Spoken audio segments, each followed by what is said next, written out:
আমরা এখন বাইনারি সংখ্যা পদ্ধতির যোগ দেখব। সো তোমাদের সিলেবাসে বাইনারি যোগটা আছে, অক্টাল হেক্সার যোগ নাই। বাট আমরা আসলে একটা রুলস শিখবো যেটা দিয়ে আসলে বাইনারি পারলে তুমি বাকিটাও পারবা। অ্যাকচুয়ালি সকল সংখ্যা পদ্ধতির সেটা বাইনারি হোক ডেসিমাল হোক, তাদের যোগের পদ্ধতিটা সেম। বাট দেখো, যেহেতু আমরা বাইনারিটা আছে, তো বাইনারির ক্ষেত্রে দেখো রুলসটা হচ্ছে এটা, যে যদি বাইনারির জিরোর সাথে জিরোর যোগ করি তাহলে হবে জিরো, যদি জিরোর সাথে ওয়ান করি হবে ওয়ান, ওয়ানের সাথে জিরো করলেও সেম ওয়ান হবে। এখানে দেখো যে ওয়ানের সাথে যদি ওয়ান করি তাহলে বসবে হচ্ছে জিরো, হাতে থাকবে বা ক্যারি যেটা আমরা বলি যে হাতে থাকে সেটা হচ্ছে থাকবে ওয়ান। আর যদি তিনটা ওয়ান হয় তাহলে হচ্ছে বসবে ওয়ান, ক্যারিও থাকবে ওয়ান। সো দেখো প্রথম তিনটা তেমনি লজিক্যালি মনে রাখা যায়, এই দুইটা একটু দেখো। সো তোমরা যদি কোনো কিছুই না জানো সেক্ষেত্রে হচ্ছে এই কয়েকটা রুলস জানলে যে কোনো যোগ তুমি পারবা। তাহলে এখানে আসো, যে ধরো কোশ্চেন ওয়ানে দেখো 1001 এবং 111 এই দুইটার যোগফল কত সেটা বের করতে বলছে। তাহলে এবার আসো 1 আর 1 যোগ করবো। তাহলে আমরা জানি যে 1 আর 1 যোগ করলে বসবে জিরো, তাহলে বসবে জিরো, হাতে থাকবে কত, ক্যারি হচ্ছে 1, ক্যারি 1, হাতে 1। তো সেই 1টা কিন্তু এই সামনের গুলোর সাথে যে যোগ হবে।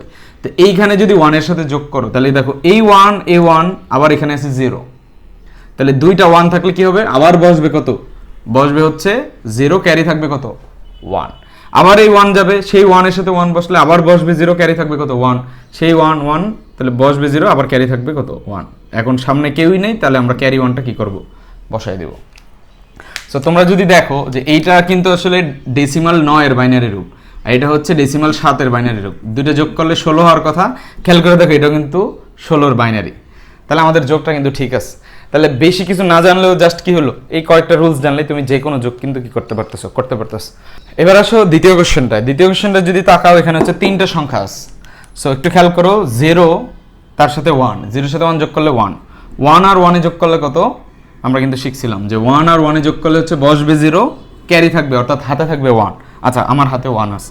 তো এবার খেয়াল করো, সেই 1 এবং এই 0 গুলো যোগ করলে কোনো লাভ নাই, কিন্তু এই 1 এর সাথে যোগ করলে কত হবে, 1 এ আবার বসবে কত 0, হাতে থাকবে কত, ক্যারি থাকবে 1। তাহলে আবার আসো 1 আর 1 এ বসবে 0, হাতে থাকবে ক্যারি 1, সেই 1 আর এই 1 বসবে 0, ক্যারি থাকবে 1।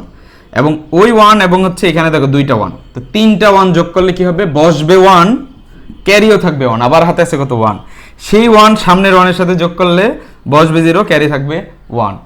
আবার 1 আর 1 বসবে 0, ক্যারি থাকবে 1। দেখো সামনে কেউই নেই, তো কেউ না থাকলে ক্যারি যোগ করে যা আসে তাই পেয়ে যাবে, অর্থাৎ 1ই বসে যাবে।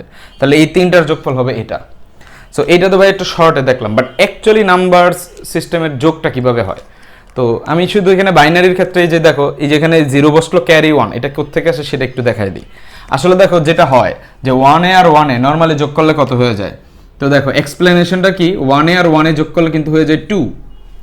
2 কি বাইনারিতে বসার পারমিশন আছে, নাই, মনে আছে কিনা, বাইনারি বেজ হচ্ছে 2, অর্থাৎ 0 আর 1 বসাইতে পারবা, এর বাইরে এর বেশি ডিজিট তুমি চাইলেই বসাইতে পারবা না। তাহলে এইটার জন্য অ্যাকচুয়াল নিয়ম হচ্ছে যে যখন যোগফলটা বেজের চেয়ে বড় হয়ে যাবে, যেমন 1 এ আর 1 এ 2 হয়ে গেছে, ঠিক আছে, সরি বেজের সমান বা তার চেয়ে বড় হয়ে যাবে, তো 2 কিন্তু বাইনারি বেজের সমান হয়ে গেছে। তাহলে যখনই সমান বা তার চেয়ে বড় হয়ে যাবে, আমরা একটা কাজ করব, এই যোগফলটাকে সেই বেজ দ্বারা ভাগ দিব। তো বাইনারি বেজ 2, 2 কে যদি 2 দ্বারা ভাগ দেই, 2 কে 2 হয়ে যায়, ভাগশেষ কত 0। তাহলে সাধারণত এই 0টা অর্থাৎ ভাগশেষটা হচ্ছে এখানে বসবে, আর ভাগফলটা হচ্ছে ক্যারি থাকবে, এটা হচ্ছে নিয়ম। তো সেই ক্ষেত্রে যেটা হয় যে 2 কে 2 দ্বারা ভাগ দিলে ভাগশেষ 0, এই যেখানে 0 বসাই দিছি, আর ভাগফলটা কত 1, সেটা হচ্ছে ক্যারি থাকবে 1।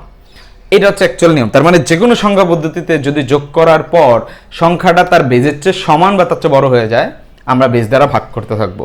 ভাগ করার পর ভাগশেষটাকে বসাই দিব, আর হাতে রাখবো হচ্ছে ভাগফলটা। তাহলে অনুরূপভাবে দেখো 3টা 1 যোগ করলে কেন 1 বসছে এবং ক্যারি 1, সেটার ব্যাখ্যা কি, যে 3টা 1 যোগ করলে কিন্তু 3 হয়ে যায়, কত হয়ে যায় 3। তো 3 কে যদি বাইনারি বেজ 2 দ্বারা ভাগ করি, এই যে দেখো 2 দ্বারা যদি ভাগ করি, 2 একে 2, ভাগশেষ কত 1। তাহলে দেখো ভাগশেষ 1টা হচ্ছে এখানে বসে গেছে, আর ক্যারির 1টা হচ্ছে কোথায় বসছে, এই যে এখানে বসছে।